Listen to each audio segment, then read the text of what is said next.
السلام عليكم ورحمة الله وبركاته.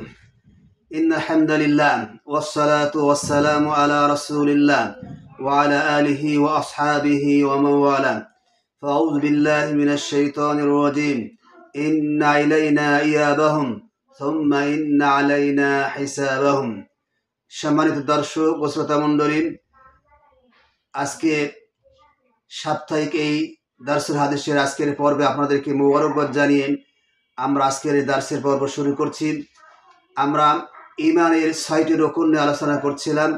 আজকে আমরা ইমানের আরেকটি রকুন নিয়ে আপনাদের সামনে কথা বলবো, আর সেটি হচ্ছে আল ইমান বিল আখিরা, অর্থাৎ পরকালের প্রতি ইমান। পরকালের প্রতি ইমানের অর্থ হচ্ছে আমরা এই দুনিয়ার জীবন শেষ করে যখন আমাদের ইন্তেকালের পর যখন আমরা দুনিয়ার জীবন শেষ করে পরপারে পাড়ি দিব, তখন আল্লাহ সুবহানাহু ওয়া তাআলা আমাদেরকে আবার আমাদেরকে পুনরুত্থিত করবেন, আমাদেরকে পুনরায় আল্লাহ সৃষ্টি করবেন। ইসরাফিল আলাইহিস সালাম যখন সিংহায় তৃতীয়বার ফুৎকার দিবেন, তখন সমস্ত মাখলুকাতকে, মানুষ জিন জাতি সকলকে ইহকালীন জীবনের সমস্ত কর্মের জবাব দিয়ে দেওয়ার জন্য আমাদেরকে জীবিত করা হবে, এবং আমরা তখন খালি পায়ে, উলঙ্গ শরীরে এবং খাতনাবিহীন অবস্থায় মহান আল্লাহ সুবহানাহু ওয়া তাআলার দিকে আমরা ছুটতে থাকব। এটাকে বলা হয় পুনরুত্থান বা পুনরায় জীবিত করা। আল্লাহ সুবহানাহু ওয়া তাআলা মানুষের জীবনের মৃত এই গলিত নিঃশেষিত দেহগুলিকে আবার তার অসীম কুদরতে পুনরায় একত্রিত করবেন, যেমনটি আমরা আগের মতো ছিলাম। এবং এরপর আল্লাহ সুবহানাহু ওয়া তাআলা সেগুলিতে রূহ প্রদান করেন বিচারের জন্য আমাদেরকে হাসরের ময়দানে একত্রিত করা হবে।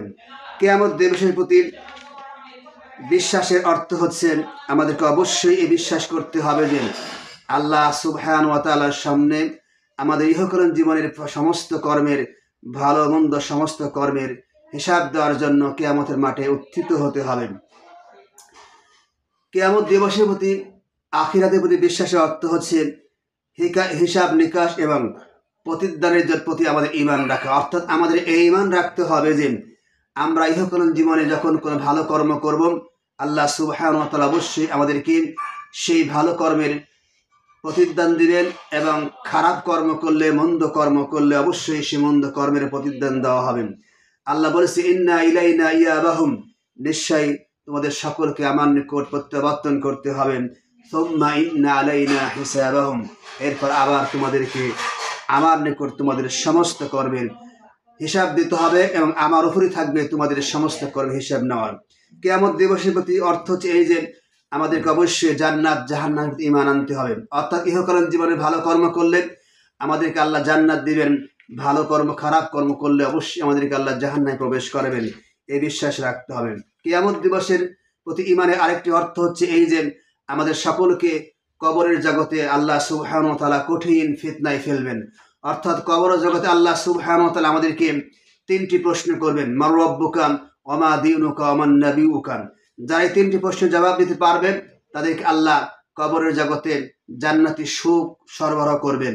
আর যারা কাফের, মুনাফিক, তারা কিন্তু 3টি প্রশ্নের জবাব দিতে পারবে না, ফলে তাদেরকে আল্লাহ সুবহানাহু ওয়া তাআলা সেই কবরের মধ্যে জাহান্নামের সকল শাস্তি সরবরাহ করবেন। কিয়ামত দিবসের বিশ্বাসের আরেকটি অর্থ হচ্ছে আমাদেরকে অবশ্যই বিশ্বাস রাখতে হবে আল্লাহ সুবহানাহু ওয়া তাআলা হাশরের ময়দানে হাউস কাউসার আল্লাহ রাসূল সাল্লাল্লাহু আলাইহি ওয়াসাল্লাম প্রদান করা হবে, এবং যারা সে হাউস কাউসারে পানি পান করবে তারা কখনো আর তৃষ্ণার্ত হবে না। কিয়ামত দিবসের মধ্যে বিশ্বাসের আরেকটি অর্থ হচ্ছে এই যে বিচারের মাঠে আল্লাহ সুবহানাহু ওয়া তাআলা দাড়িপাল্লা স্থাপন করবেন, এবং তাতে আমলের খাতা এবং আমলকারীকে ওজন করা হবে। কিয়ামত দিবসের প্রতি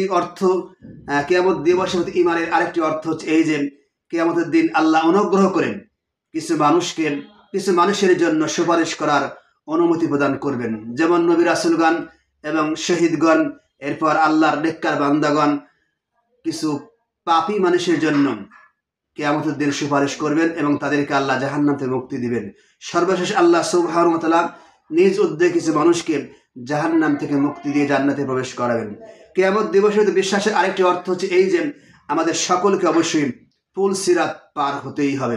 আল্লাহ পবিত্র কোরআনে বলেছেন ওয়াইন্না মিনকুম ইল্লা ওয়ারিদুহা, আর তোমাদের প্রত্যেককেই তা অতিক্রম করতে হবে। কানা আলা রব্বিকা হাতমান মাকদিয়া, এটা তোমার রবের চূড়ান্ত সিদ্ধান্ত।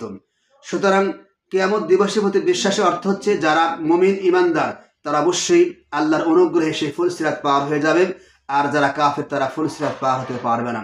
সম্মানিত উপস্থিতি, কিয়ামত দিবসের প্রতি অর্থ হচ্ছে এইগুলি যা আমরা আপনাদের সামনে উপস্থাপন করলাম। এই সবগুলিকে একসঙ্গে বিশ্বাস করাকে বলা হয় আখিরাত তথা কিয়ামত দিবসের প্রতি বিশ্বাস। যারা এইভাবে বিশ্বাস স্থাপন করবেন তারাই মূলত আখিরাতের প্রতি বিশ্বাসী হবেন, ইমানদার হবেন।